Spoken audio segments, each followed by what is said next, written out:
Seerr is the unified successor to both Overseerr and Jellyseerr, a free open source media request manager that now supports Jellyfin, Plex, and MB all under one roof. In this video, I will show you how to install Seerr from scratch on TrueNAS using Dockge. Or, if you already have Jellyseerr or Overseerr running, I will show you how to migrate your existing instance to Seerr. I'm your host, Evan. Let's get started. Starting on TrueNAS, I'm going to need to create a dataset for Seerr. Click the datasets on the left side.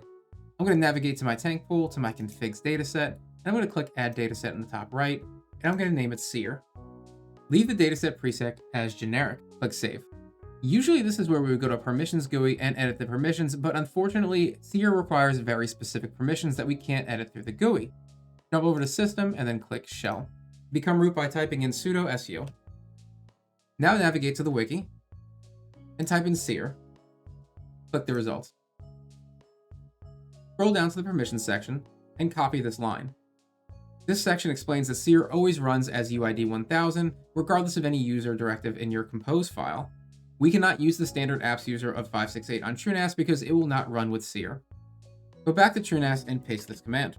If your dataset is anywhere besides a pool called tanks, or maybe not in a configs dataset, you're going to need to adjust this path to point it to the Seerr dataset you've created. Hit enter. Now navigate back to your datasets, click Seerr, and you should see it should register as user 1000 and group 1000. Click edit.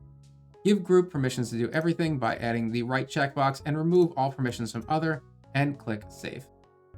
We're going to be deploying Seerr through Dockge. If you've never used Dockge before, there's a link in the video description below to watch our video on how to use Dockge.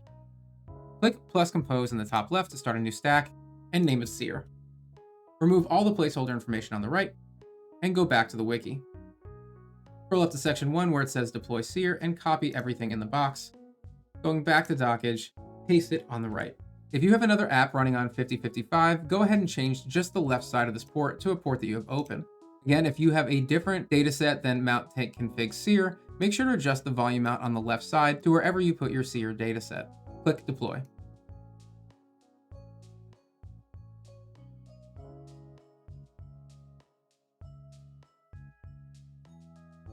Once the blue pill turns to healthy, you can click the 5055 pill to enter the web UI.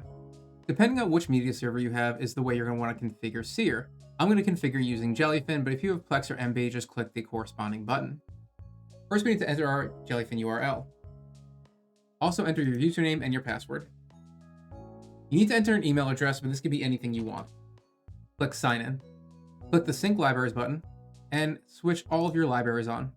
If you want, you can start the scan right now. Click Continue. We now need to link our radar and sonar servers into Seerr. Click plus to add a radar server. Check the box for a default server and give it a name. Enter the IP and copy your API key. Once you paste your API key, go all the way to the bottom and hit the yellow test button.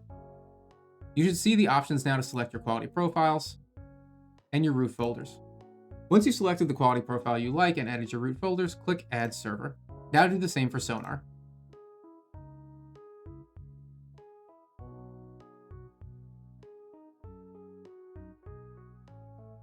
You'll notice sonar has one additional section. After we set our regular quality profile and root folder, there's also a section here for anime. We can select the anime series type to be anime, select a specific anime quality profile if you have something like Profiler set up with its own anime profile, and then set a separate root folder if you have something like that set up. You can allow season folders here, and I usually check the Enable Scan button and click Add Server. Scroll all the way to the bottom and click Finish Setup. Now I'm going to show you the steps to migrate a Jellyseerr or Overseerr container to Seerr. If you're using Overseerr, the process is the exact same as I will show you for Jellyseerr. Starting on TrueNAS, I'm going to need to create a dataset for Seerr. Click the datasets on the left side. I'm going to navigate to my tank pool to my configs dataset, and I'm going to click Add Dataset in the top right, and I'm going to name it Seerr. Leave the dataset preset as generic. Click Save. Usually this is where we would go to Permissions GUI and edit the permissions, but unfortunately, Seerr requires very specific permissions that we can't edit through the GUI. Jump over to System and then click Shell. Become root by typing in sudo su. Now navigate to the wiki and type in Seerr. Click the results. Go down to section 3. We've already stopped the Jellyseerr container, and we've already created a new dataset for Seerr. Now we need to move the existing Jellyseerr config into the new dataset with rsync.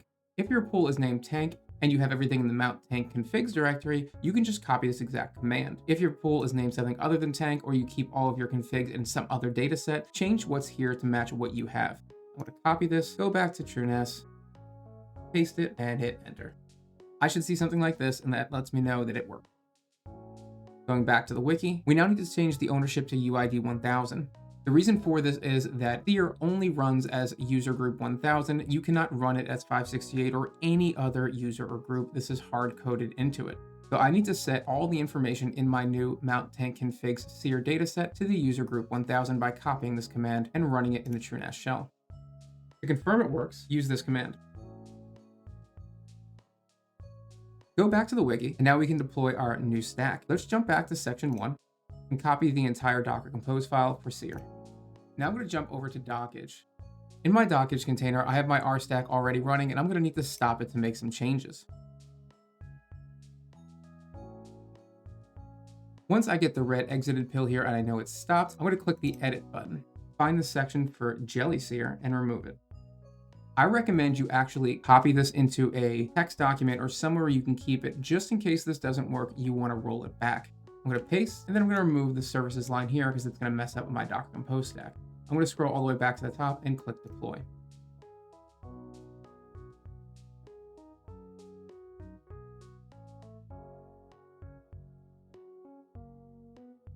Once everything is active and up and running, I'm going to scroll down. And once I see Seerr says healthy, I'm going to click the pill for 5055. I should now see the new logo for Seerr and be prompted to log in. If you found this helpful, hit the like button. Make sure you subscribe so you don't miss the next video we release. If you haven't already watched it, go ahead and check out our video on installing Plex. I'll put a link in the video description below. If you want to see content that YouTube won't let us show, head over to Patreon. You will also find that link in the video description below. If you need help with any of this, please jump on Discord and open a support ticket. You'll find a link to our Discord server in the video description below. Thanks for watching, everybody, and as always, stay curious.